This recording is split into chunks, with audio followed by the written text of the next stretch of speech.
வணக்கம் ஃப்ரெண்ட்ஸ், இது உங்கள் பிரமிட் ஐஏஎஸ் அகாடமி காரைக்குடி. நம்ம டெய்லி தி ஹிந்து தினமணி நியூஸ் பேப்பர்ஸில் வந்த நியூஸ்லாம் கலெக்ட் பண்ணி கரண்ட் அஃபேர்ஸுங்கிற தலைப்பில் பார்த்துட்டு வந்துட்டுருக்கோம். அதில் இன்றைக்கி 29/6/2021 செவ்வாய்க்கிழமை என்னென்ன நியூஸ் எல்லாம் வந்திருக்குன்னு பார்க்கலாம் வாங்க. அதுக்கு முன்னாடி நம்ம channel pyramid IAS academy Karaikudi சேனலை சப்ஸ்கிரைப் பண்ணலைன்னா சப்ஸ்கிரைப் பண்ணிக்கோங்க. பக்கத்தில் இருக்க பெல் ஐக்கானை ப்ரெஸ் பண்ணிக்கோங்க. அப்போ தான் நம்ம போடக்கூடிய வீடியோஸ் உங்களுக்கு உடனுக்குடன் கிடைக்கும் அப்படிங்கிற செய்தியோடு அடுத்து போகலாம். இன்றைக்கி தினம் ஒரு வள்ளுவம் பகுதியில் உலகின் ஒரே பொதுமுறையான திருக்குறள்ங்கிற தலைப்பில் பார்த்துட்ருக்கோம். அதில் இன்றைக்கி அறத்துப்பாலில் பாயிர இயலில் அதிகாரம் நீத்தார் பெருமை குறள் எண் 23. இருமை வகை தெரிந்து ஈண்டு அறம் பூண்டார் பெருமை பிறங்கிற்று உலகு. குறளுக்கான விளக்கம்: பிறப்பு வீடு என்பனபோல் இரண்டிரண்டாக உள்ளவைகளின் கூறுபாடுகளை ஆராய்ந்தறிந்து அறத்தை மேற்கொண்டவரின் பெருமையே உலகத்தில் உயர்ந்தது. வீடு வேறு, பிறப்பின் பயன் அப்படின்னா சொல்லக்கூடிய இரண்டிரண்டாக உள்ளக்கூடிய கூறுபாடுகள், வாழ்க்கையினுடைய கூறுபாடுகளை நன்கு ஆராய்ந்து அறிந்து அறம் என்ற மிகப்பெரிய ஒரு சிறப்பை மேற்கொள்பவரினுடைய பெருமை தான் இந்த உலகத்தில் மிக உயர்ந்தது அப்படிங்கிற சிறப்பை வள்ளுவ பெருமான் சொல்லியிருக்காங்க. அப்படிங்கிற நல்ல செய்தியோடு அடுத்து போகலாம். இன்றைக்கி தமிழ்நாட்டில் ஒரு நியூஸ் அனலைஸ் பண்ணியிருக்கோம். Encroachment on temple land removed property is valued at 20 crore. 20 கோடி ரூபாய் மதிப்புள்ள நிலம்லாம் மீட்கப்பட்டுள்ளது. எல்லாம் கோவில் நிலங்கள், கோவிலுக்கு சொந்தமான நிலங்கள் மீட்கப்பட்டுள்ளது அப்படிங்கிற செய்தியை பார்க்குறோம். வாங்க நண்பர்களே பார்க்கலாம். The encroachment on temple land removed.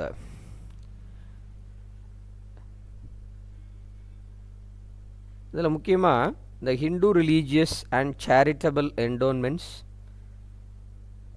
Department on Monday removed encroachment from 2.02 acre piece of property belonging to the Anandavalli சமேத அகஸ்தீஸ்வரர் டெம்பிள் இன் நெமிலிச்சேரி. அந்த ப்ராப்பர்ட்டி ஒர்த்து பார்த்திங்கன்னா 20 கோடி. Is located of Pallavaram Thoraipakkam ரோட்டில் இருக்கக்கூடியது தான் இந்த ஆனந்தவல்லி சமேத அகஸ்தீஸ்வரர் டெம்பிள். அங்கே இருக்கக்கூடிய 20 கோடி ரூபா மதிப்புள்ள 2.02 ஏக்கர் நிலம் மீட்கப்பட்டுள்ளது அப்படிங்கிற செய்தியை பார்க்குறோம் நியூஸில். இதே அப்படின்னா நிறைய கோவில் நிலங்கள் தனியார் உடைமையாளர்கள் ஆக்கிரமிப்பு செய்கிறது, இந்த மாதிரி நிறைய விஷயங்கள் நடந்துகிட்டு இருக்கு. இப்போ அடுத்து நம்ம ஒரே வரியில் உலகை அறிவோம் அப்படிங்கிற செய்தியில் கூட நம்ம பார்க்க இருக்கிறோம். அதாவது கோவில் நிலங்களுக்கு பாதுகாப்பு நீதிமன்றங்களே அப்படிங்கிற செய்தியும் நம்ம பார்க்குறோம். இப்போ புதுசாக முன்னெடுத்துருக்கிறாங்க அரசு கோவில் நிலங்களை மீட்டெடுக்கக்கூடிய ஒரு செயல்பாடு அப்படிங்கிறதும் இந்த இடத்துல நம்ம பார்க்குறோம். அடுத்து போகலாம் நண்பர்களே. இந்தியாவில் 3 நியூஸ் அனலைஸ் பண்ணியிருக்கோம். நியூக்ளியர் கேப்பபிள் அக்னி பிரைம் மிசைல் டெஸ்ட் ஃபயர்டு. நம்ம பாதுகாப்பு ஏவுகணைகள், பாதுகாப்பு துறையில் ஏவுகணைகள் சோதனை அடிக்கடி நடக்கும். ஒடிஷா மாநிலம் வீலர் ஐலேண்டுங்கிற அந்த doctor APJ Abdul Kalam island என்று அழைக்கப்படக்கூடியதில் டெஸ்ட் ஃபயர்ட் பரிசோதனை நிறைய நடக்கும். அதில் இன்றைக்கி என்ன பண்ணியிருக்காங்க அப்படிங்கிறத நம்ம பார்க்க இருக்கிறோம். அடுத்து P Sainath selected for 2021 Fukuoka grand prize. இது ஜப்பான் நாட்டில் வழங்கக்கூடிய ஒரு ப்ரைஸு. இது என்ன அப்படின்னா ஒரு தனிநபர் அல்லது ஒரு குழுவாக இணைந்து பாரம்பரிய கலைகள் பண்பாடுகள் எல்லாம் அதற்கான பங்களிப்பு, அதை பாதுகாக்கக்கூடிய வகையில் பங்களிப்பு செய்தவர்களுக்கு இந்த அவார்டு வழங்கப்படுகிறது அப்படிங்கிற செய்தி. அதில் பி சாய்நாத் அவர்கள் செலக்ட் ஆகியிருக்காருங்கிறத நம்ம பார்க்குறோம். அடுத்து Ko Wen open source version to be provided to 50 Nations. 50 நாடுகளில் கோவென் அப்படிங்கிறது நம்ம COVID-19 அதற்கான ஒரு ஓப்பன் சோர்ஸ் சாஃப்ட்வேர் ஆப்பு. அது ஒரு 50 நாடுகளில் நிறைய வெர்ஷன்ஸில் அது நம்ம லான்ச் பண்ணுறோம் இந்தியா சார்பில் அப்படிங்கிறதையும் நம்ம இந்த இடத்துல பார்க்குறோம். நன்றி நண்பர்களை, அடுத்து பார்க்கலாம். Nuclear capable Agni prime missile test fired.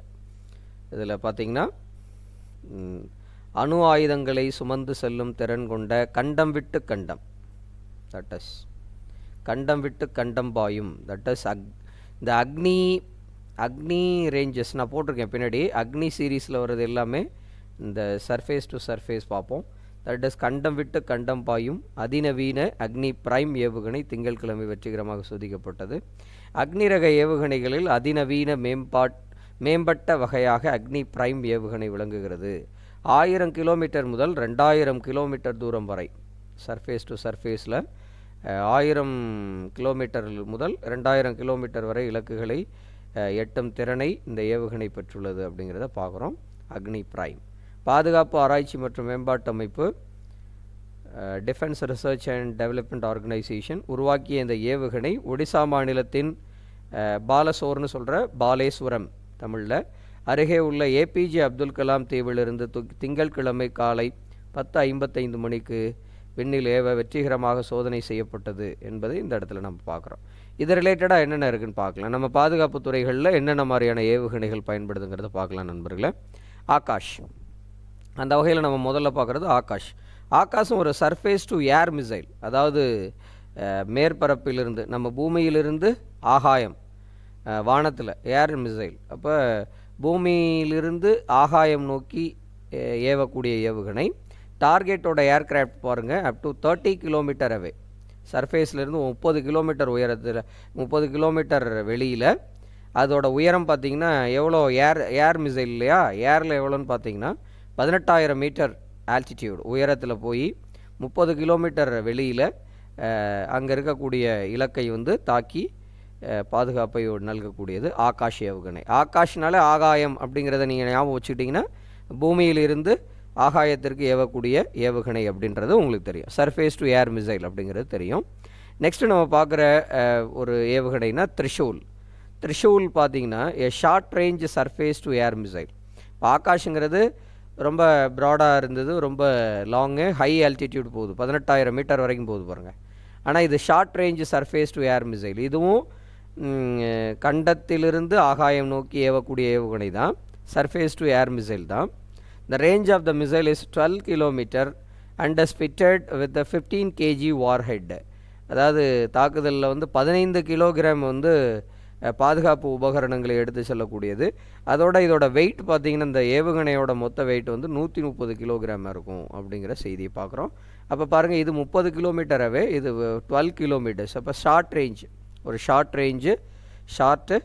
Range surface to air missile அப்படிங்கிறத பார்க்குறோம். நெக்ஸ்ட்டு நம்ம பார்க்குறது தனுஷ்.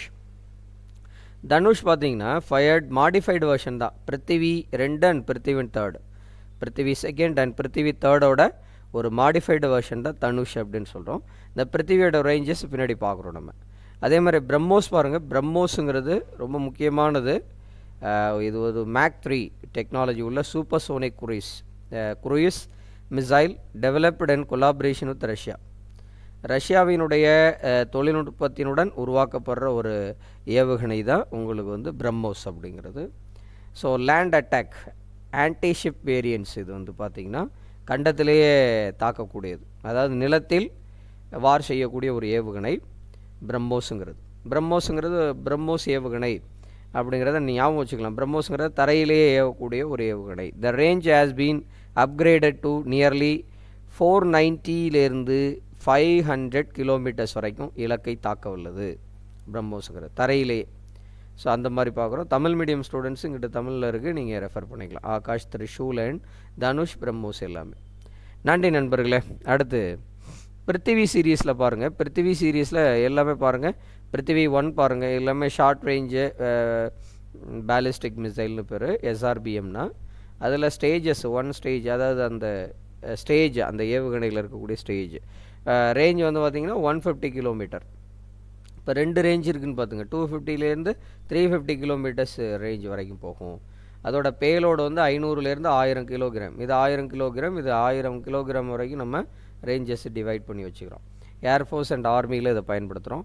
அதே மாதிரி பாருங்கள், இது பிருத்திவி 2ல், இது பிருத்திவி 1 அண்ட் பிருத்திவி 3 பாருங்கள். இதுலேயும் 2 ஸ்டேஜ். அதில் பார்த்திங்கன்னா 350லேருந்து 600. அப்போ பிருத்திவி 3 அண்ட் பிருத்திவி 2 தான் நம்ம என்ன மாடிஃபைடு வெர்ஷன்ஸ் ஆஃப் தனுஷ்னு யூஸ் பண்ணிகிட்ருக்கோம் அப்படின்னு சொல்கிறோம். ஸோ 250 to 500 kgங்கிறது நம்ம இந்த இடத்துல பார்க்குறோம். ரைட் நண்பர்கள். அடுத்து அக்னி சீரீஸ் பாருங்கள். அக்னி பாருங்கள், இதில் பிருத்திவி இப்போ நம்ம பார்க்குறது ப்ரைம் பார்த்தோம் இல்லையா, இங்கே இன்றைக்கி என்ன டெஸ்ட் ஃபயர் பண்ணியிருக்காங்கங்கிறது அக்னி ப்ரைம் பார்த்தோம். அந்த வெர்ஷன் தான் இருக்குது பாருங்கள். அக்னி ப்ரைம் தான் டெஸ்ட் ஃபயர் பண்ணியிருக்காங்கன்னு பார்த்தோம். அந்த ரேஞ்சஸோட வெர்ஷனும் இங்கே இருக்குது பாருங்கள். 1000 கிலோமீட்டர்லேருந்து 2000 கிலோமீட்டர்ஸ் வரைக்கும் இலக்கு தாக்கக்கூடியது அப்படின்றத பார்க்குறோம். இப்போ அக்னி ஃபஸ்ட்டுன்றது ஃபஸ்ட்டு 700லேருந்து 1200, அக்னி 2லேருந்து அக்னி 6 வரைக்கும் இருக்குது. இது நீங்கள் எல்லாத்தையுமே நீங்கள் ரெஃபர் பண்ணிக்கலாம். அது உங்களுக்கு இப்போ அக்னி 1லேருந்து அக்னி 6 வரைக்கும் இது வரைக்கும். அப்போ 1 ஸ்டேஜு 2 ஸ்டேஜ் இருக்கிறது, 3 ஸ்டேஜாக இப்போ டெவலப் பண்ணியிருக்கிறது. 10,000 கிலோமீட்டர்லேருந்து 12,000 கிலோமீட்டர் வரைக்குமே என்ன பண்ணலாம், தாக்கக்கூடியது. இது என்ன மிசைல்னு நம்ம சொன்னோம். இது வந்து இப்போ அக்னி எல்லாம் என்ன இதுன்னு பார்த்தோம், கண்ட விட்டு கண்டம் தாக்குதல். அப்போ பார்த்தீங்கன்னா இப்போ இதெல்லாம் பார்த்தீங்கன்னா 10,000 கிலோமீட்டரில் 12,000 கிலோமீட்டர் வரைக்கும். அப்போ ஒரு காண்டினென்ட்லேருந்து இன்னொரு காண்டினென்ட்டு கூட நம்ம என்ன பண்ண முடியுது, ஒரு இதை வந்து பண்ண முடியும். அந்த அளவுக்கு ரேஞ்சை வந்து இன்க்ரீஸ் பண்ணியிருக்காங்க.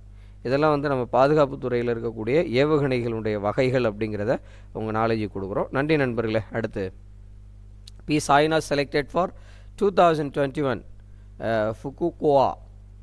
Fukuoka grand prize. இது ஜப்பான் நாட்டில் இருக்கக்கூடிய ஒரு இது. ஏஷியாஸில் பார்த்திங்கன்னா அதனுடைய பாரம்பரிய மற்றும் கலைகளில் தனி மனித பங்களிப்பு அல்லது குழுவான பங்களிப்பை நல்கிய நபருக்கு வழங்கக்கூடிய ஒரு சிறப்பு அவார்டு இது, கிராண்ட் ப்ரைஸு.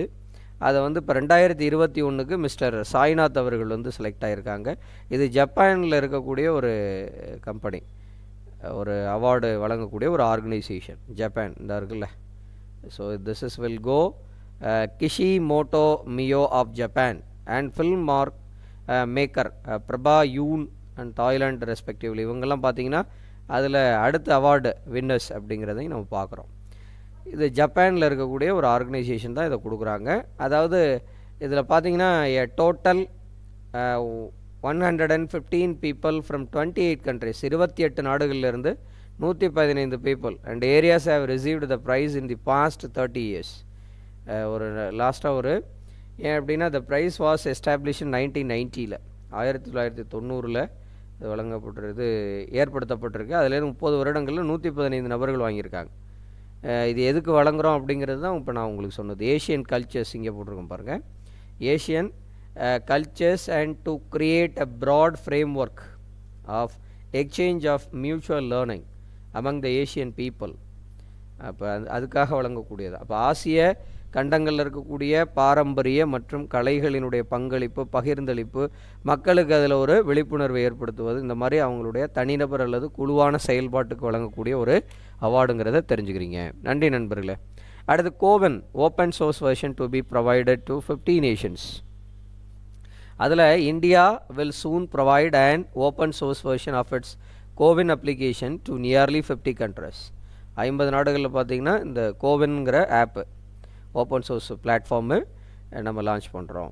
அதில் ஃப்ரம் பார்த்திங்கன்னா ஃப்ரம் இந்த 50 கண்ட்ரிஸ் எங்கே அப்படின்னு பார்த்திங்கன்னா ஃப்ரம் சென்ட்ரல் ஏஷியா, மத்திய ஆசிய பகுதிகள், Africa and Latin America that have indicated an interest in the technology. R.S. Sharma, CEO, National Health Authority, NHA ஓட சேர்மன் சொல்லியிருக்காங்க. இது ஒரு technical committee that oversees the Coven platform said on Monday the second public health summit 2021 அதில் அதை launch பண்ணுறாங்க.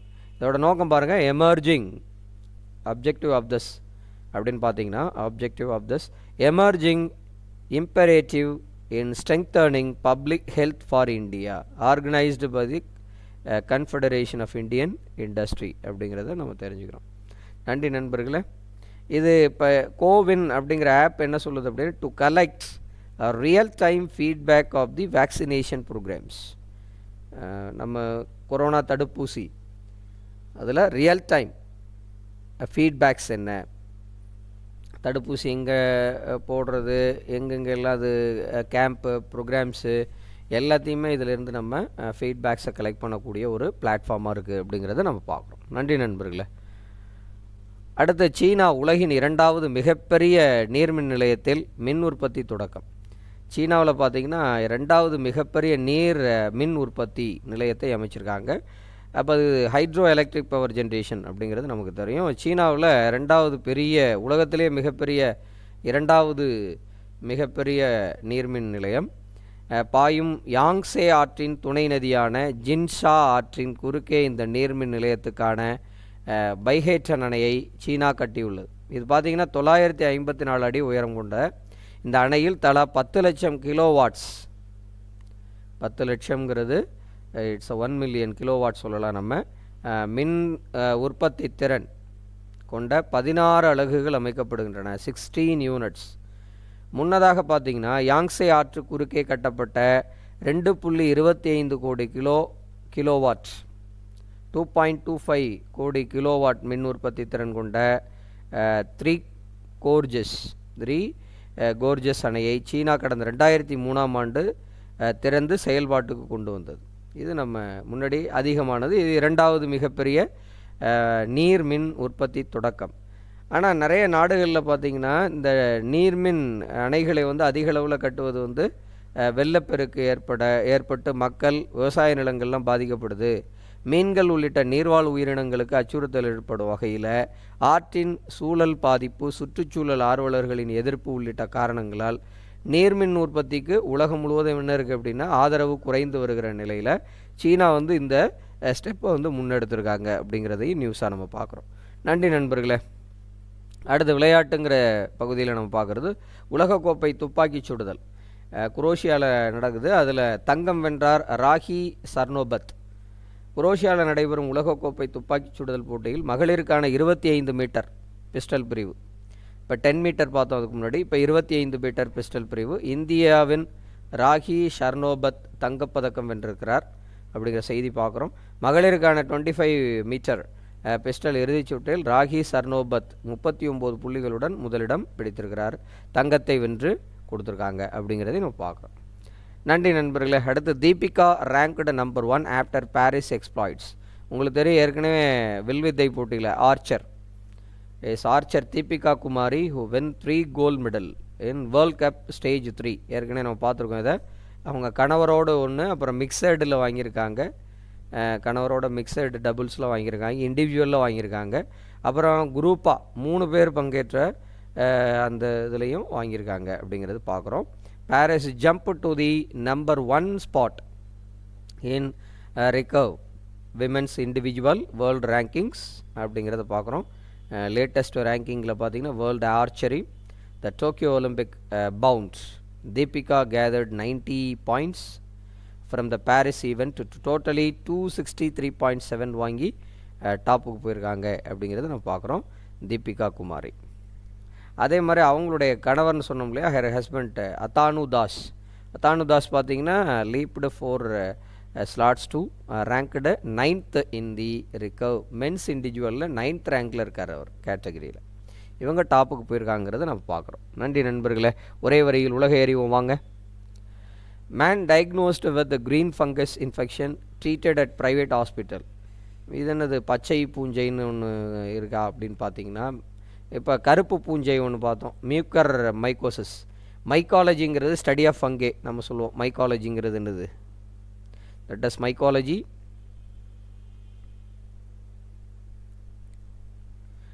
என்ன சொல்லுவோம், study of fungi சொல்லுவோம். Study of fungi.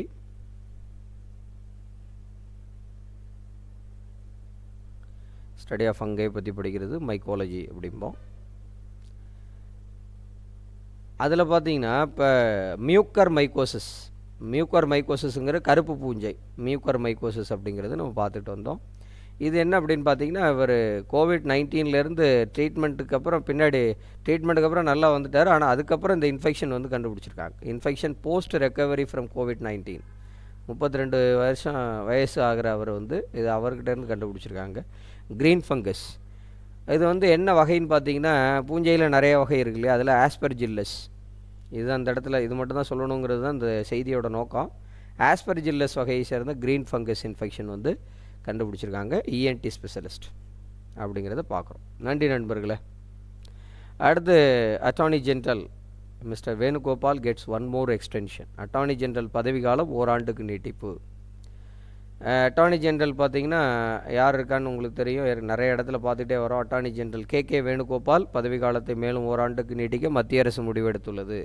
15வது அட்டார்னி ஜெனரலாக கே வேணுகோபால் கடந்த 2017ஆம் ஆண்டு நியமிக்கப்பட்டார். அவருடைய பதவிக்காலம் கடந்த ஆண்டுடன் நிறைவடைந்தது ஆக்சுவலாக. எனினும் மத்திய அரசு கே வேணுகோபாலுக்கு ஓராண்டுக்கு பணி நீட்டிப்பு வழங்கியிருந்தது. திரும்ப அது 30ஆம் தேதியுடன் நிறைவடைகிறது. மீண்டும் என்ன பண்ணியிருக்காங்க, அதை ஓராண்டு நீட்டிக்கிறாங்க. இவர் முக்கியமான சில வழக்குகள் ஆஜராகிறார். ஆதார் அட்டை தொடர்பான வழக்குகள், ரஃபேல் போர் விமான ஒப்பந்தத்துக்கு எதிரான வழக்கு உள்ளிட்டவற்றில் மத்திய அரசுக்காக அட்டார்னி ஜெனரல் கே வேணுகோபால் வெற்றிகரமாக வாதிட்டது நினைவு கூறத்தக்கது அப்படிங்கிறது இந்த இடத்துல நம்ம பார்க்குறோம். நன்றி நண்பர்களே. அடுத்து பொருளாதார சீர்திருத்தங்களின் முன்னோடி நரசிம்மராவ் அவர்களை பிரதமர் மோடி புகழாரம் சூட்டியிருக்கிறாங்க. அதில் வெங்கையா நாயுடு அவர்கள், மேதகு துணை குடியரசுத் தலைவர் வெங்கையா நாயுடு அவர்கள் பார்த்திங்கன்னா பொருளாதார சீர்திருத்தங்கள் முன்னோடி நரசிம்மராவ் ஐயா அவர்கள் அப்படின்னு புகழாரம் சூட்டியிருக்கிறாங்க. பிரதமர் மோடி என்ன புகழாரம் அப்படின்னு பார்த்தீங்கன்னா, மறைந்த முன்னாள் பிரதமர் PV நரசிம்மராவ் அவருடைய 100வது பிறந்த நாள் 28 பார்க்குறோம் நம்ம. இது தொடர்பாக அவர் திங்கட்கிழமை வெளியிட்ட கட்டுரை பதிவில் பார்த்தீங்கன்னா, ட்விட்டரில் ட்வீட் என்னன்னு பார்த்தீங்கன்னா, முன்னாள் பிரதமர் PV நரசிம்மராவின் 100வது பிறந்த தினத்தில் மரியாதை செலுத்தி அவருக்கு இந்த நாட்டினுடைய வளர்ச்சி அவர் அளித்த விரிவான பங்களிப்பை இந்தியா நினைவு கூறுகிறது அப்படிங்கிற ஒரு இது சொல்லியிருக்காங்க. PV நரசிம்மராவ் சார் பீரியடில் தான் 1991 உங்களுக்கு தெரியும், new economic policy and new industrial policy. நம்ம எக்கனாமியில் அதை டீட்டெயிலாக பேசுவோம் நம்ம. ஸோ தொழிற்கொள்கை, புதிய தொழிற்கொள்கை 1991 இவங்க பிரைம் மினிஸ்டர் இருந்தப்போ தான் அதை லான்ச் பண்ணாங்க, இண்டஸ்ட்ரியல் பாலிசி அப்படிங்கிறது. அப்போ இதை என்னென்ன சொல்லுவோம், அதோட இன்னொன்று சொல்லுவாங்க, இது 8வது ஐந்தாண்டு திட்ட காலம்னு சொல்லுவோம். அதில் பார்த்திங்கன்னா ராவ் மன்மோகன் மாடல் அப்படின்னே சொல்லுவாங்க, ராவ் மன்மோகன் மாடல். ஏன்னா மன்மோகன் சிங் அவர்கள் அப்போ நமக்கு அமைச்சராக இருந்தாங்க. நரசிம்மராவ் அவர்கள் அப்போ பிரைம் மினிஸ்டராக இருந்தாங்க. அவங்க 2 பேரும் சேர்ந்து ஒரு திட்டத்தை லான்ச் பண்ணது ராவ் மன்மோகன் மாடல். அந்த 5 இயர் பிளானை நம்ம அப்படி சொல்லுவோம். 5 இயர் பிளானு 1992 to 1997 வரும் அந்த 5 இயர் பிளான். அதில் பார்த்திங்கன்னா இதில் எல்பிஜி, அந்த குளோபலைசேஷன், லிபரலைசேஷன், ப்ரைவேட்டைசேஷன் சொல்கிறோம் இல்லையா, அந்த எல்பிஜி கான்செப்ட்டு இவங்க தான் முதல்ல அதை இது பண்ணாங்க. எல்பிஜி கான்செப்ட் தான் 8th 5 இயர் பிளானில் இம்பார்ட்டண்ட் ரோல். அது ராவ் மன்மோகன் மாடல் அப்படின்னே சொல்லப்படும். அதோடு இல்லாமல் 1991 நியூ இண்டஸ்ட்ரியல் பாலிசி கொண்டு வந்தது. இது எல்லாமே பார்த்திங்கன்னா ஃபார்மர் பிரைம் மினிஸ்டர் நரசிம்மராவ் அவர்கள். அப்போ இந்த நாட்டினுடைய பொருளாதார வளர்ச்சிக்கு மிகப்பெரிய பங்களிப்பை வழங்கியிருக்கிறாருங்கிறத இவங்களும் இப்போ இருக்கிற பிரைம் மினிஸ்டரும் நம்ம துணை குடியரசுத் தலைவர் அவர்களும் இதை நினைவு கூர்ந்துருக்கிறாங்க அப்படிங்கிறது. இவர் காங்கிரஸ் கட்சியினுடைய தலைவராக அந்த ஆண்டில் இருந்திருக்கிறாங்க அப்படிங்கிறதையும் நம்ம பார்க்குறோம். நன்றி நண்பர்களே. அடுத்து KIOCL gets NOD for mining. Union ministry of environment, forest, climate change has accorded stage 1 in principal approval for diverting 401.5761 hectares of forest land at Devadari hill range. இதான் அந்த இடத்துல தான் முக்கியம் தங்கம், எல்லோரும் கவனிங்க. தேவதாரி hill range in Bellary district, கர்நாடகாவில் பல்லாரி டிஸ்ட்ரிக்டில் இருக்கக்கூடிய தேவதாரி ஹில் ரேஞ்சில் பார்த்திங்கன்னா மைனிங், சுரங்கம் அமைப்பதற்கு ஒப்புதல் வழங்கப்பட்டுள்ளது கியோக்கல் லிமிட்டெடுக்கு. Union government undertaking according to the chairman பார்த்திங்கன்னா managing director of the company MP Subbarao அவர்கள் இந்த செய்தியை தெரிவித்திருக்காங்க அப்படிங்கிற செய்தியை நம்ம பார்க்குறோம். இதில் முக்கியமான பாயிண்ட், நமக்கு வினாவுக்கான பாயிண்ட்டாக தான் நீங்கள் பார்க்கணும். That is தேவதாரி hill range Bellary district. இப்போ நியூவாக அப்ரூவல் வழங்கப்பட்ட மைனிங்காக அப்ரூவல் வழங்கப்பட்ட இடம் எதுன்னு கூட கேட்கலாம். நன்றி நண்பர்களே. கோயில் சொத்துக்களுக்கு நீதிமன்றமே பாதுகாப்பு, உயர்நீதிமன்றம் உத்தரவு பிறப்பிச்சிருக்கிறாங்க. அதில் முக்கியமாக பார்த்தீங்கன்னா இது எதனால் அப்படின்னு பார்த்தீங்கன்னா, ஆங்கிலேயர் ஆட்சி காலத்தில் 1863ஆம் ஆண்டு இங்கிலாந்து மகாராணி 6 படை வீடுகளில் ஒன்றான பழனி பாலதண்டாயுதபாணி கோயிலுக்கு 60 ஏக்கர் நிலம் தானமாக வழங்கினாருங்கிற செய்தியை நம்ம பார்க்குறோம். இங்கிலாந்து மகாராணி 1863 60 ஏக்கர் நிலம் பாலதண்டாயுதபாணி 6 படை வீடுகள் உங்களுக்கு தெரியும். அதில் பழனி படை வீடு. அதுக்கு வந்து 60 ஏக்கர் நிலம் தானமாக வழங்கப்பட்டது அப்படின்றது. ஸோ அதை வந்து சில ப்ரைவேட் வந்து என்ன பண்ணியிருந்தாங்கன்னா அதை குத்தகைக்கு எடுத்து நடத்திக்கிட்டு வந்துக்கிட்டு இருந்தாங்க. 1960ஆம் ஆண்டு தமிழ்நாடு இனாம் ஒழிப்பு சட்டம், இந்த இடத்துல இந்த பாயிண்ட்டையும் நீங்கள் வந்து கவனிக்கணும். 1960 வந்து தமிழ்நாடு இனாம் ஒழிப்பு சட்டம் கொண்டு வரப்பட்டது. இனாம் ஒழிப்பு சட்டம். அப்போது இந்த நிலத்தின் மீதான பட்டாதாரர்களுக்கு வழங்க வேண்டும், பட்டா தங்களுக்கு வழங்க வேண்டும் என ஸ்ரீரங்க கவுண்டரும் ராமசாமி கவுண்டரும் ஈரோடு நீதிமன்றத்தில் முறையிட்டனர் அப்படிங்கிறது. அதெல்லாம் இப்போ செல்லாது என்று தீர்ப்பளிக்கப்பட்டு கோவில் நிலங்களுக்கு நீதிமன்றமே பாதுகாப்புங்கிற தீர்ப்பு அளிச்சிருக்காங்கங்கிறது பார்க்குறோம். இந்த இடத்துல பாலதண்டாதமன கோவிலுக்கு வந்து நிலம் வழங்கிய இன்னொன்று இனாம் ஒழிப்பு சட்டம் தமிழ்நாட்டில் எப்போ நிறைவேற்றப்பட்டதுன்னு கேட்கலாம். 1960ங்கிற செய்தியை நம்ம இந்த இடத்துல பார்க்குறோம். நன்றி நண்பர்களே. அடுத்து தேசிய தடகளம் 400 மீட்டர் ஓட்டத்தில் தமிழகத்துக்கு வெண்கலம்.